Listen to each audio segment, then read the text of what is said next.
Yeah. What's your thoughts on people too saying that they think that Andrew Tate sold out to Israel? I saw him say like he's got tech teams in Israel and stuff. I don't believe in that. I think he's been very outspoken against Israel, one of the biggest voices against Israel. But I guess people are now saying that they think like he's just been compromised recently.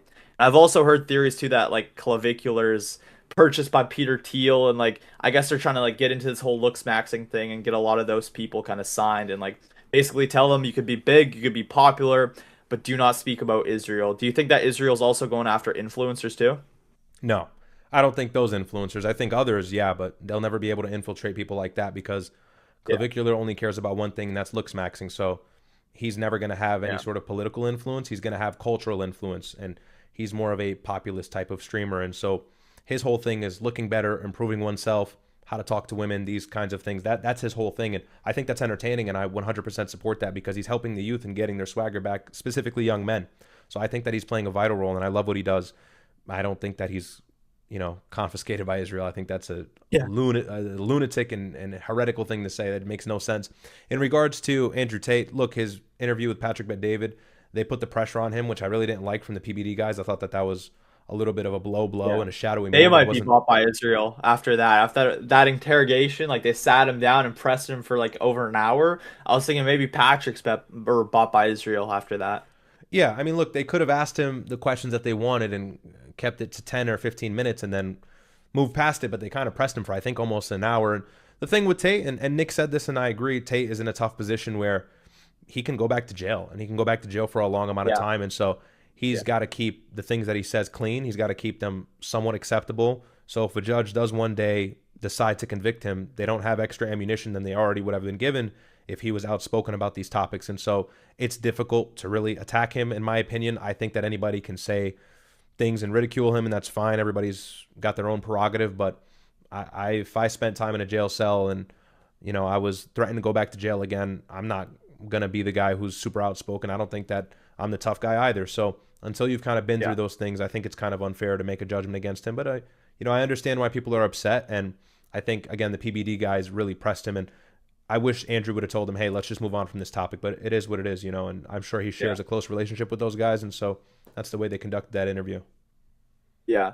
Dude, it's just all these anonymous accounts on Twitter that will never put their face in front of the movement, but they want to criticize Tate for not going as hardcore, not being as extreme. Like it's all just these people that would never fight for anything, but they'll be the first people to call you a sellout, you know? It's ridiculous. Yeah, it's like the moment you have some sort of alternate opinion, now you're bought and paid for. And so in this whole kind of cultural media war, it's important to be educated, it's important to be smart, because I do see people point fingers and say, well, you're paid for by Israel and you're paid for and you do the 7,000. And it's like, we've got to pull it back a little Yeah. bit and be a little bit more fair and charitable with how we attack people. And if, look, there's somebody who's caught red-handed or there's a smoking gun, then we address that. But until then, we've got to be educated about those things and just be a little bit more careful pointing fingers. Yeah. But it's a tense environment, and everybody's waking up to the new issue, and so that's to come with it.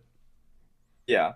What did you think about the whole club incident where they pretty much like press him for playing a song? Like, bro, we're in 2026 and we're gonna sit people down like they're in the principal's office and interrogate them for playing a song in the club, especially in Miami. Like, that's the most free speech place that I've ever been to on earth, in my opinion. But they're gonna press him over playing a song. And then people are also saying, oh, like Tate sold out Sneeko, whatever. Again, these anonymous people that have an opinion about everything, but I'm curious your thoughts on the club accost, the club incident.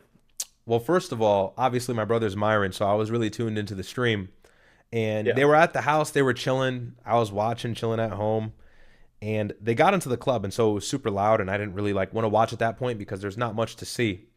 They're not talking or they're not really doing anything but besides standing in the section. And so I actually clicked off of the kick stream and I opened X maybe 2 hours later, and my whole timeline was just flooded with these guys in the spot playing that song by Ye. And dude, I thought it was hilarious. I think it's a good song. I think that the song is catchy, and I think everybody needs to get their head out of their own ass and get the stick out of their ass and grow the fuck up. It's the United States. We Yeah. have free speech, and you can cry about it all you want. There's a certain group of people who are crying more than others, but look, they caught the backlash, and some guys stood on business, and some guys were put in compromising positions, and things were a little bit tougher for them. But I was actually surprised to see that it got mainstream media news coverage the next day. The mayor of Miami Beach and I think the New York Times reported on it, and it's like, what are we doing here? This is why I don't really consume mainstream news media, aside from like updates and developments in the Middle East in regards to wars and stuff, because it's always just some bullshit narrative that they run with, and there's just bigger problems that our country has to worry about. So I fully support those guys, and I think that the response was extremely exaggerated. Yeah. Yeah, no, everybody made it to be like this crazy extreme event. It was kind of aura though. Like I think everybody watching the stream was like, "Yo, this is fucking sick." I It don't was think that aura. anybody Yeah, it was aura. I don't think that anybody was actually upset. Maybe that guy that went on Piers and was like talking about, "Oh, me mom died in the holy," like that guy or whatever. Maybe that fucker was pissed off, but literally everybody thought that that was the coolest thing ever. And of course, you see the media try to spin this like, "Oh, this is the worst thing since, the Holocaust." It's like, "Bro, it's a song. It's a live stream. They're in a club, like chill." And I don't know, maybe maybe we'll get in trouble for even like saying that on here, but it is kind of That's crazy fine. and No, I like don't think so. yeah, no, we'll be chill. Do you think that Myron cares about getting banned from like all the restaurants and clubs, or do you think he really gives a shit? He could give a shit less. He couldn't give less of a shit, honestly.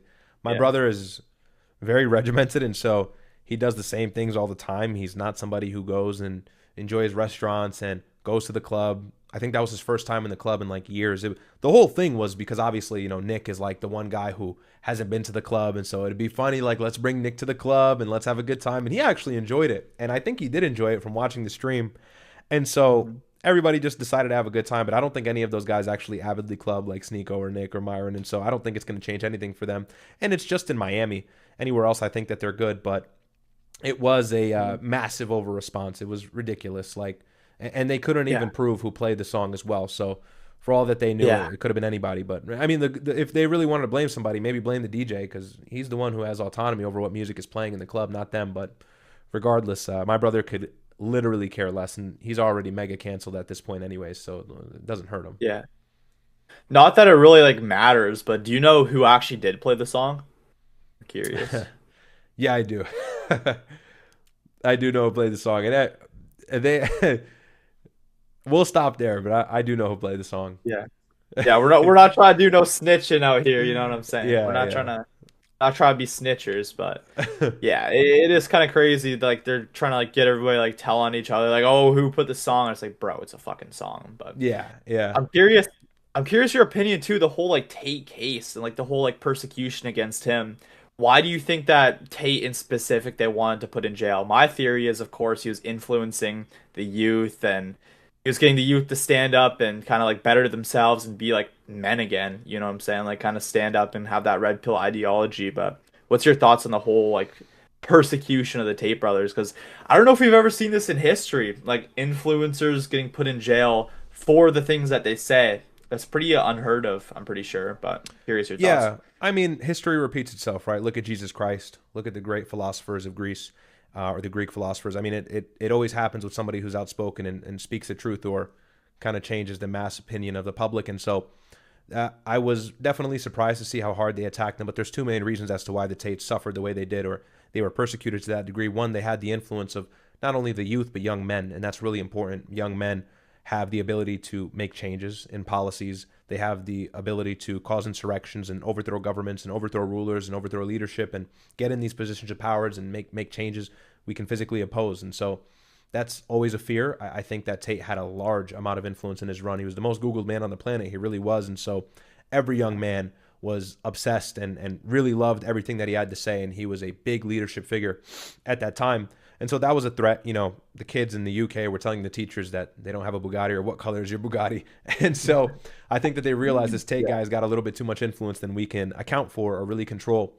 And that was one thing. I think another thing is the fact that he never at that time really gave in to the pressures of the media. He didn't slow down his rhetoric. I think there were a couple warnings that he received in regards to like these articles all posting at the same time and him being banned from Meta and like Uber and things like that. And so I think that was his first warning. And I think when he pushed even harder against that, they said, yeah, we're going to have to do something with this guy because we can't shut him up. And of course, with alternate media now, it's really hard to shut somebody up if everybody loves them. And so they had no choice but to kind of lock him up and really scare him and get him to be quiet, which I don't think they effectively did because now he's free and he's still saying what he wants. But of course, if you don't get in line after you get a large amount of influence, I think you get to a level of fame and you hit this threshold. And whether it's the globalists or it's who or whatever, I think the people who have a large amount of influence and power say, all right, you've met your crossroads or you've gone to a crossroads now. You either slow it down and switch up your narrative slowly over time, or full stop, we cancel you and ban you and arrest you. And I think that Tate Yeah. had chose the latter option, and he suffered for it.